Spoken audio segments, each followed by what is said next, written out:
Greetings people, this is Keith and Modesto doing my Let's Play Minecraft series using the Forge mod loader and the Direwolf 20 mod pack. Let's get on. Okay, so in the last episode I made this here portal to Alfheim, I guess it might be called. I don't know. Let's look it up. The Lexica Botania has these different sections that you get from the main page here. So there's this one called Alphomancy, and it just has one entry, the portal to Alfheim, and it's all about making this thing, which I did in the last episode.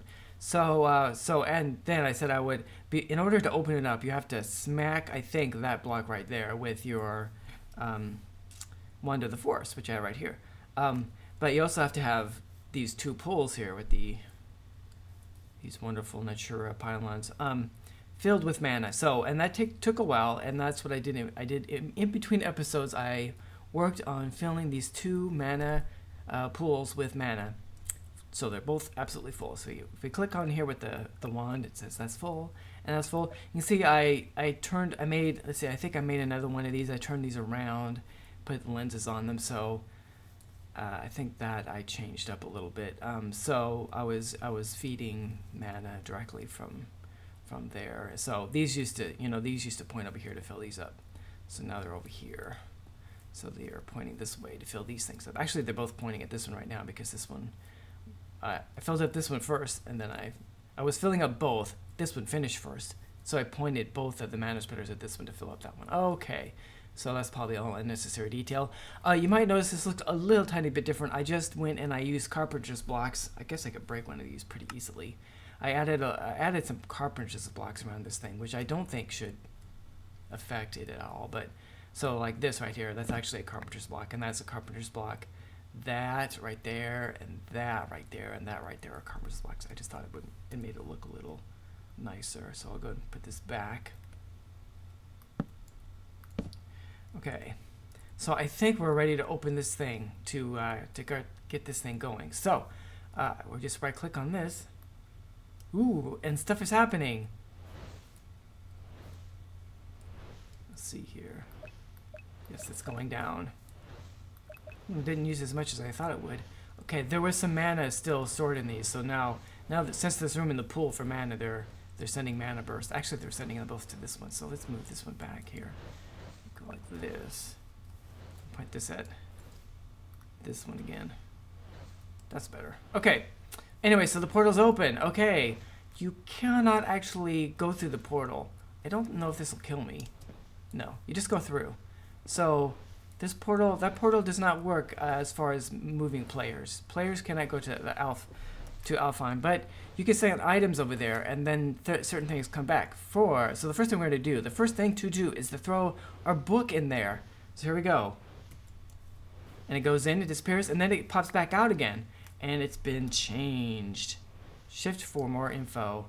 Elven, it's had Elven knowledge added to it. So if we open it up, it's got this new title screen here to let us know, in case we didn't realize this already, that the book has changed. It's got added entries in it. Greetings, we noticed that our portal was opened via a link from another world. That's rather shocking news indeed. That portal is the one we just made. We thank you very much for providing us with a repository of the knowledge from your world as to keep us up to date to what happened since we left it. It's been a while since then. It's good to see things. It's good to see it's going well. After some discussion with the High Council of Avant-Garde, which happened very quickly apparently, we have decided to cooperate with you. You see, reading through your Lexica Botania has shown us a good amount of resources from your world that we would be extremely keen as to get our hands on, as these are non-existent in our lands. The link you have managed to establish is rather weak. No living beings will be able to go through, as you already know. However, there's a positive side to this. The link strikes the fabric of time of both our worlds in a way where it doesn't keep them in sync. That's the reason why you received your book back so quickly. When it comes to mana and other magical energies, we are plenty docked on them, so worry not about the portal closing on our end. Let's put this in prospect. In order for the advances of both our civilizations, we vow to accept a given set of resources from your world we lack in ours in exchange for resources you lack in yours. We have taken the liberty of assigning our best scribes to put together a great set of knowledge from our world we're willing to share.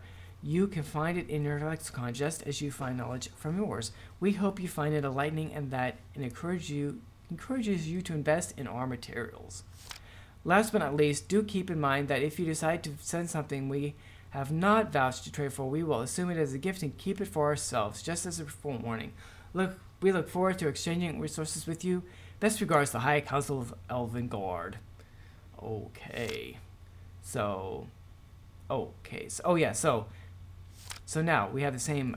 Is my light going down? Okay. So instead of just the port of the Alfheim entry being here in the Alphomancy section, we also have the message from the Elven Guard, then the resources of Alfheim, which I guess is going to tell us. If we throw in Living Wood, we get back Dreamwood. If we throw in and it's going to tell us a little bit about Dreamwood. I guess it's mostly decorative. And then we can make Dreamwood twigs from that. Okay, we throw in two blocks of mana steel. We get a block of elementum. If we throw in ingots, we get an ingot. So 2 ingots of mana steel, 1 ingot of elementum. Elementium. Okay, and I guess it's going to tell us. Okay, so and a mana pearl gets us pixie dust. Diamond gives us a dragon stone. And the white polish looks another quartz.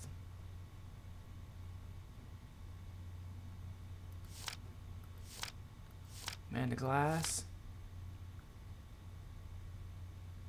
Elven beekeepers are anxious to discover the lights of your world's bees and are interested in the dreaming drones that you can provide. In addition, they will trade Alfheim drones, the only bees that exist in Alfheim. How do I get a dreaming drone? Okay, and what are Alfheim drones good for? I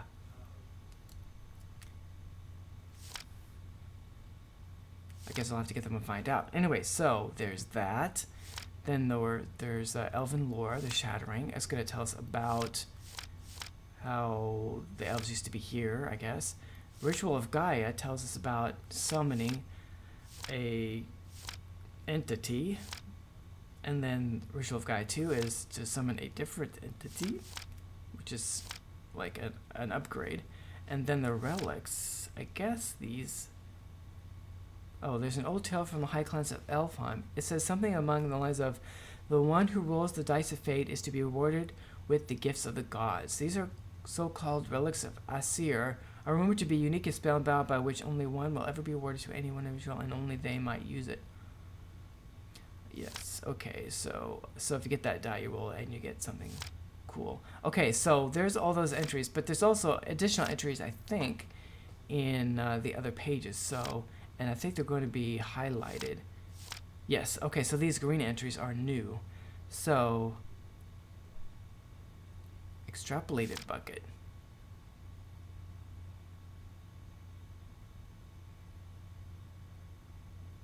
Okay. Lens clip. The mana blast is creating... okay. Guess it'll let you make something you can add to... oh, it's getting dark. Okay, generating floor. Kikamoris. This is a cake that eats cake. The Kikamoris is a flower that eats cakes and gives you mana. And this gives you mana from wool.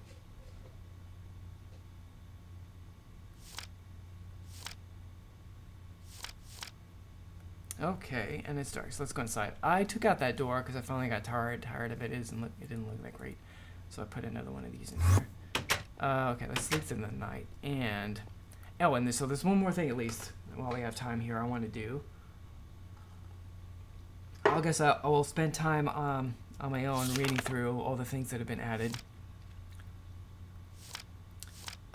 Ooh. Yeah. So, because I'm not sure about them all. There's a lot. Oh yeah, I know there's different, there's things added about sparks we probably want to use. Maybe we'll do that in the next episode. I'll read up about it, but read up on it. But there is one thing I want to do, and I mentioned it in the last episode, is to make an item that I want to try out. It's gonna take a while for it really to be. Oh, I need to harvest all these things. It'll be a while before it's really able to be used. But here, if we look under mystical items, maybe. The Terror Shatterer is a pickaxe made thusly that can be powered up with mana, and apparently is really powerful once it is got a lot of mana stored in it. So we're going to make it. Okay, so I believe, and I made sure I had all these things on hand. There, Terror Shatterer. This is rank D because it has no mana in it, and it's not really probably that great. Let's test that though.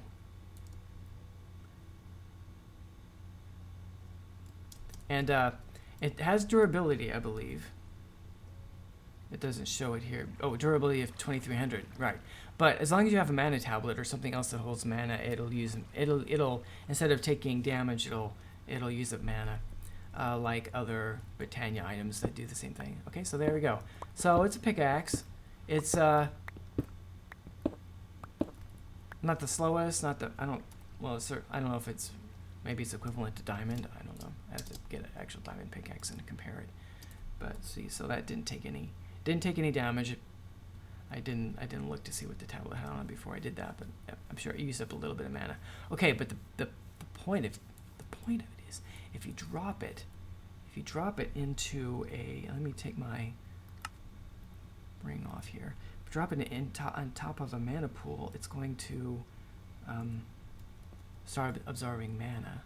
If actually, I guess I need to make sure that this is accepting mana. I wanted to make it there, sparing. I want to make it sparing. Okay. There we go. Yes, and okay, so mana is going in there, and as it absorbs mana, it increases in rank, and so it has an active ability, and that active ability will become more powerful the more mana it has absorbed. Okay, so let me toggling. Okay, the rank of this. Toggling the tool's ability can be done via a right click. Okay. Right click. Okay, so let's see how much what rank it is now. Now it is C, which is a little more powerful, but not very much. Okay, so, and it has mana stored in it, so you can use up all the mana, and eventually, I don't know where it says, but so if I don't right click, it's still the same, but I right click with it. Oh. That is a special thing, which I don't want to do. That is a special thing I do not want to do, so let's do this. Okay, still doing it. Oh, there we go, now, okay. So I have to, there's this thing where Britannia tools will place torches if you right-click with them on a block. That's just so so you don't have to switch back and forth if you're mining. Okay, but so if I right-click just in the air to make sure if I just make sure I'm right-clicking in the air instead of on a block, right? It powers up, and now I use it, and it does a column 3 high. So it takes up the block you hit, plus 1 below and 1 above, okay? So, and it uses up mana while it's active, even while the active ability is active. When you have it toggled on, so it's powered up, you can see that the icon of my hotbar changes. So that's it's actually using power. It uses power even when you're not actually using it, as long as it's powered up. Okay, so that's okay, but not great. Well, actually, it took a lot of mana.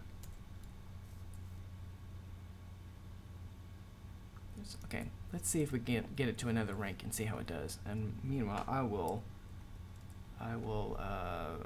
harvest these ender pearls. I think there should be a mana generating flower that feeds on mana pearls. I think that would be good.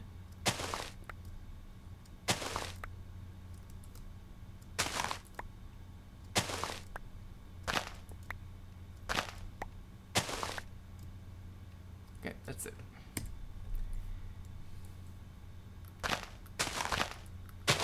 That's probably sucked all of the mana in that pool, I'm guessing. And it doesn't, another thing, it says, in the entry in the book, it says that this thing doesn't despawn, which is a good thing. So it's still rank C. Let's see if we can get a little bit more.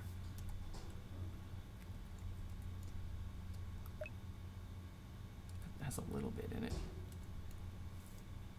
Okay, meanwhile, let's go take a look at this thing. It takes mana to open it. Also, it takes mana to maintain it and in this open state, but it doesn't take very much.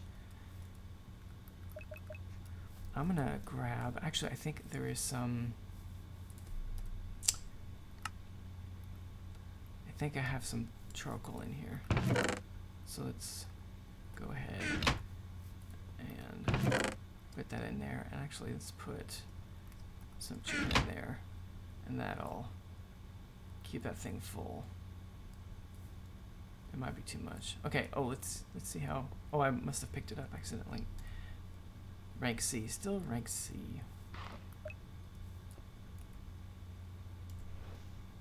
Did it get in there? I would like to get it up to rank D just to see. But I think we're gonna need to generate a lot more mana. So I'm gonna look in the book and decide which one to do, which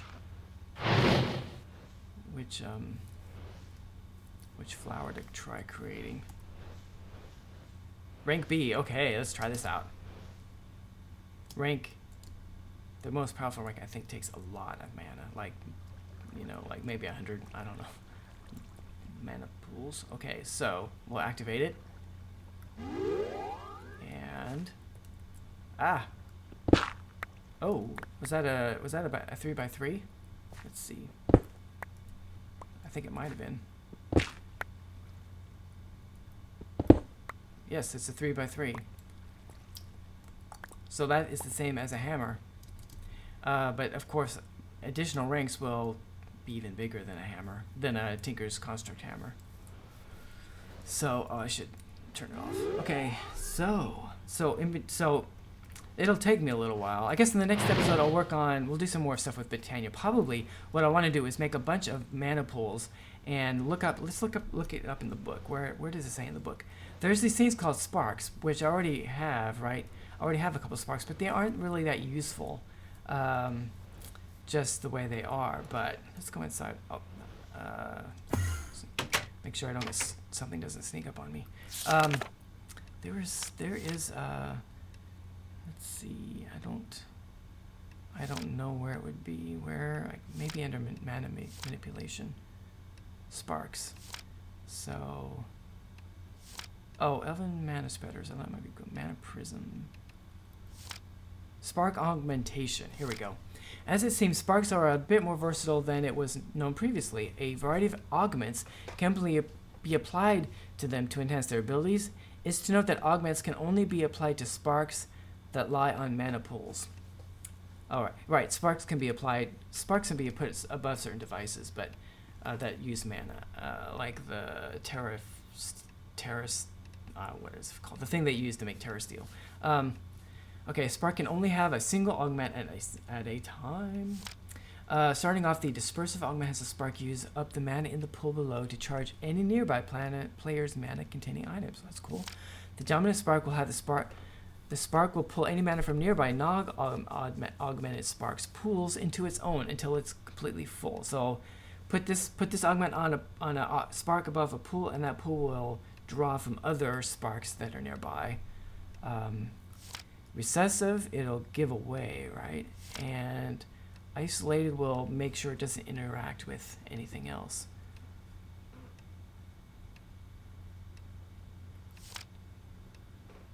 So that will help to make like a battery, so to speak, a big buffer of mana pools. Like I could have, say I had,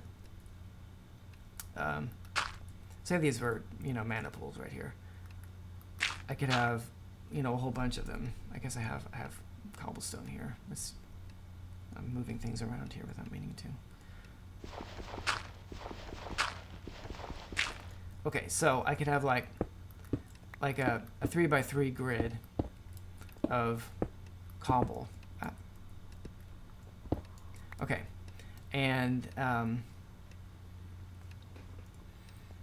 they could all have sparks on top of them, but I could have one of the sparks be augmented to be a recessive. I think it's called recessive, isn't it? Yes, a recessive augment. Have one be recessive, and these are all meant to just store mana. So over here, say I have some flower that generates mana, you know, like the ones that eat the charcoal. So they're busy making mana. Then I have a mana spreader here, picking up the mana from the flowers and then shooting it at this one mana pool right here.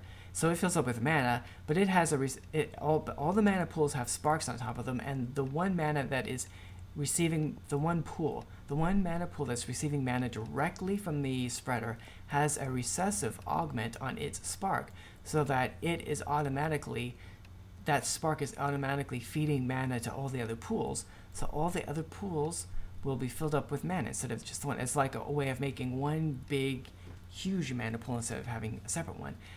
And instead of having to send, have mana spreaders beam mana directly into each individual pool, I just send it to the one mana pool with recessive spark, and then it distributes it to all the other pools. Okay, that is the plan. That it will be in the next episode. I will work on that. Let's see, and it's dark. Maybe I'll show one more thing before wrapping up. My timer's gonna go off soon. Let's do sleep through the night, and I'll show that I've been doing a few things with bees in between the episodes. Oh, and also I made some more. Did I show this in the last episode? I made some more solar panels. If we go over here and fly up, we'll see this is bigger. It's twice as big. There were 16 panels before. Now there are 32 panels. I've got so you see we've got the conduits here are under this set of 16, and then there's another set of conduits under this one, and these are not connected. These are going in through separate sides because this conduit can only handle the output from 16 panels. So if I broke all those and just connected these so that all the power was going, it would all end up going through this one conduit right here, and it wouldn't be able to handle that much, and it would, it'd be wasting capacity. We'd be wasting the capacity of the amount of RF that was actually being generated by the panels. It wouldn't all be going through as quickly as it could. Anyway, so there's that. I might add more to that. It's making plenty of power. There's my timer. Okay, so let's just show. I've been working on getting bees that'll give me Certus quartz. If you type in Certus, right, you can see you can get Certus quartz dust. There's nothing. The only way to get Certus quartz crystal is by mining. In fact, you see you can get it from blocks here, right? And so you can get it from the sag mill from Certus quartz, or you can get it from that. Those are the only. It's really, you can only get it from mining. The Certus quartz dust, which you get from grinding up Certus quartz ore, or from grinding up the crystals, you can also get from Certus comb as a byproduct from a bee, and you get Certus comb in here. Of course, you see this Certus comb right here. You get a Certus comb. You get Certus comb from quantum bees as well as spatial bees, and you get quantum bees by breeding spatial bees, okay, and spectral bees. Spatial bees you get from abnormal aromatic. Anyway, so I've been working on that. I've got they're over here. I always get turned around. I've got abnormal bees. I've gotten up to that. Abnormal bees. They have this effect called gravity, which kind of picks you up and throws you around. I can actually take that out. Abnormal bees they like ender pearls as their flower, although it really wasn't working. So, and these take a long time to grow. So I've actually changed their flower trait, to be just regular flowers. Anyway, but I threw some I had a bunch of drones already, so I threw them in here. Let's see if I can get in here without being. I can put up my apiarist clothing, but it doesn't actually protect me from this effect. Anyway, so let's see if I. Maybe I should take them out temporarily. Yeah, that really flew me. It's not killing me when I hit the ground because I've got my angel wings on. Even if you're not flying with angel wings, I think they're like give you protection from fall damage. I'm gonna pull these things out. Actually, you know what? I have enough in here. I probably don't even need to have it run anymore. So I threw a bunch of drones in the gene sampler. So let's see if we've gotten the species. I don't really need abnormal to be running all the time, but I want. I guess I didn't get abnormal species. So we'll have to throw more in here into the gene sampler. We've got lots of them. Eventually we'll get what we want. I'll put these in here. If I have to, I'll put the queen back in if I don't get the species trait. But any species I breed that I get to, even if it's just a step along to another species, the one I really want, I always want to have pulled off the species trait off of every bee I breed, in case for some reason I will need it. I decide I need it later for something like breeding, or maybe even the product it produces. I might end up using the queen or something.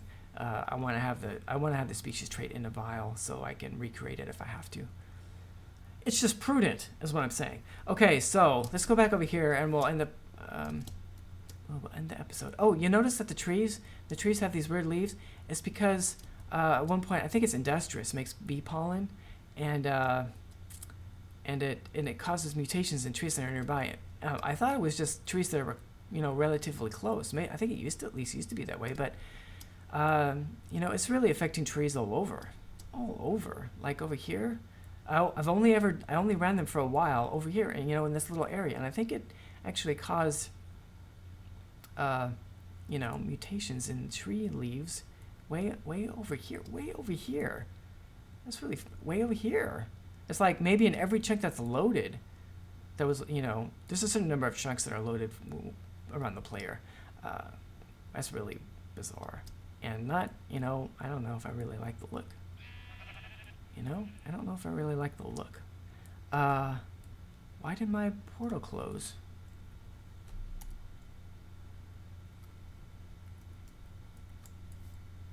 There's plenty of mana in there. It should not have closed. Well, that's strange. Well, I guess I'll leave it closed for now. That's bothersome. Okay. Well, actually, I want it open because I like the look. I want to close my episode with the portal open behind me. I don't know why that happened. It should not have closed. As far as I know. Okay, well anyway. This has been Keith and Modesta playing Modern Minecraft. Got our portal to the Alfheim open. We will do more stuff with Britannia in the next episode. Thank you for watching. I hope you have a fantastic day.